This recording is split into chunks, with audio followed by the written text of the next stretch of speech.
Thank you very much, Courtney. Hockey, especially for your little ones, can be an expensive proposition, but it doesn't have to be. Brought in Gord McMillan joined us from Pro Hockey Life with some tips when it comes to saving. We're going to start with a stick because people who haven't shopped in a little while are going to find two things. A, there's a big difference in prices. B, I'm not going to find wooden sticks, at least not easily. At least not easily. You still can find wooden sticks, but probably about 90% of all the sticks now are going to be composite. Okay, so that means it's a couple of different things, graphite and things like that put into the stick to make it a little bit lighter. Yeah. And a little more flexible. So this one, a good entry level. So for my little one, not a bad way to go? Yep, absolutely. Especially for somebody that's just starting to get into hockey. You don't necessarily need to go for the extreme high-end stick. Somebody that's just starting out, start them on a little bit of the entry-level sticks, such as the Easton M1. So what's the Easton M1 got in it that's going to be good for my kid, besides just price point?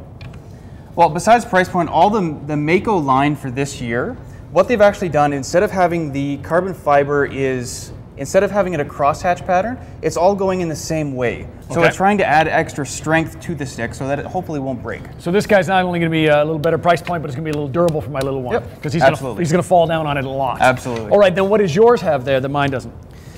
This is sort of the elite level stick. This is the Total One NXG. So it's a junior stick, same size as what the Easton was, but this is the highest end. This is sort of the solely performance-based stick.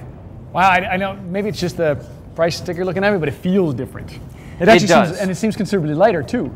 It is. As the price point goes up with sticks, it's actually the lighter weight, they use lighter weight composite materials, which does help for both weight, but also helps for performance as well. Now, how about durability on this one? I'm assuming I got to be a little more cautious than... You definitely do need to be a little bit more cautious with the higher end sticks because they are more lightweight. They will break slightly more than what the entry level stick will. Okay. But at the end of the day, it's still a hockey stick. Unfortunately, they do break. That's how it goes. But when my defense gives up that go-ahead goal, don't go hitting this on the side of the boards. Absolutely. Throw your gloves instead. Okay, so sticks taken care of. Let's talk a little bit about safety equipment when it comes to like the chest protectors. Where can I save there? What's my rules for saving money on that kind of stuff? Well, the best thing, especially for any of the protective equipment that you can do, is you really need to get a proper fit.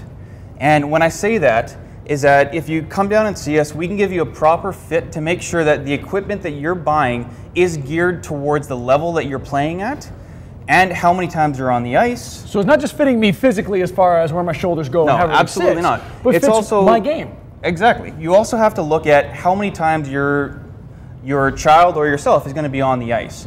And you want to cater towards that. Okay, so what do we give for the guy who's just playing beer league once a week, once every 2 weeks kind of deal? So beer league once every 2 weeks. We have a couple more entry-level pads. Okay. This is the Bauer 140, or this is the CCM U+8. So both a little bit more entry-level, and also the cost is a little bit more down.